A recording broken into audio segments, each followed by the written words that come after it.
ஒரு இளம் சூடாக வறுத்துக்கலாம். இப்போ ஒரு கடாய் அடுப்பில் வச்சுருக்கேன். இந்த பாசிப்பருப்பு வந்து இளம் சூடாக அப்படியே வறுத்துக்கலாம். சிம்மில் வச்சு இது பண்ணிவிடுங்க. அப்போ தான் இந்த இப்போ நல்லா அந்த சூடாக இருந்துச்சு.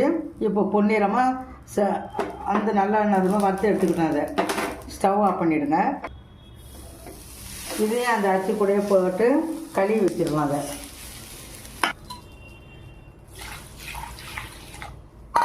இதை நல்லா கழுவி ஒரு 30 நிமிஷமாவது இது வந்து நல்லா ஊறணும். இது ஊறினா கொஞ்சம் நல்லாயிருக்கும். பொங்கல் நல்லா சாஃப்டாக வரும். இது ரொம்ப நல்லது. சுகர் உள்ளவங்க இது நல்லா சாப்பிட்லாம். இது சுகர் உள்ளவங்களுக்கு இது சுகர் ரொம்ப கண்ட்ரோல் பண்ணும். இப்போ நல்லா ஊறிட்டு பாருங்கள். 13 மினிட்ஸ் ஆகிடுச்சு. இப்போ நல்லா ஊற வச்சு கழுவிட்டு நல்லா ஊற வச்சுருக்காங்க. இப்போ வந்து ஒரு குக்கருக்கு மாற்றிக்கலாம். அதை இதில் வந்து ஒன்று எடுத்துக்கிட்டோம்னா திரும்ப ஒன்று தான் அரிசி எடுத்தேன். இதில் வந்து 6 இது தண்ணி ஊற்றலாம். இதில் வந்து தண்ணி அதிகமாக இருந்தால் தான் நல்லதாக இருக்கும்.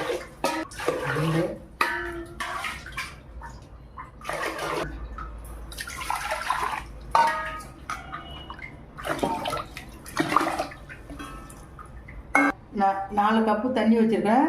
இப்போ தேவையான அளவு உப்பு போட்டுக்கலாம். இப்போ கொஞ்சோண்டு பெருங்காயம் போட்டுக்குவோம். பெருங்காயம் போட்டோம்னா நல்லாயிருக்கும். இப்போ குக்கரில் வச்சுட்டோம்.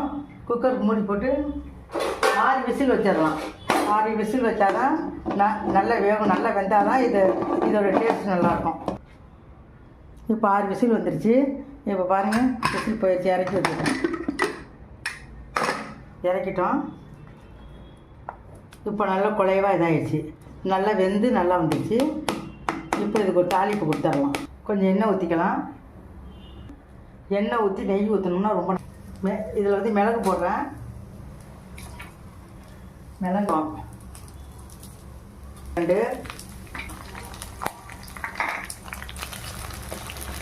2 ஊற்றிட்டேன். இப்போ வந்து உடனே கிண்டி விட வேணாம். ஒரு 5 நிமிஷம் மூடி வச்சிடலாம். இப்போ பாருங்கள், நெய் தனியாக பிரிஞ்சு வந்துருக்குது. நெய்ஸை கிண்டி விட்டுக்கலாம்.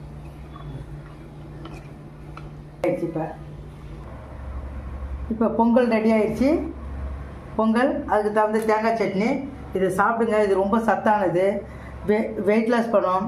ப்ரெஷர் சுகர் கண்ட்ரோல் பண்ணும். இது மிகவும் பயனுள்ளது. நம்ம ஒயிட் ரைஸ் சாப்பிட்றதுக்கு இது ஒரு வேளை நம்ம சாப்பாடு மாதிரி செஞ்சு கூட சாப்பிட்லாம். தினை அரிசி அவ்வளோ பயனுள்ளது. சாப்பிட்டு பயன்பெறுங்க. லைக் பண்ணுங்கள், ஷேர் பண்ணுங்கள், கமெண்ட் பண்ணுங்கள். மறக்காமல் சப்ஸ்கிரைப் பண்ணுங்கள். நன்றி, வணக்கம்.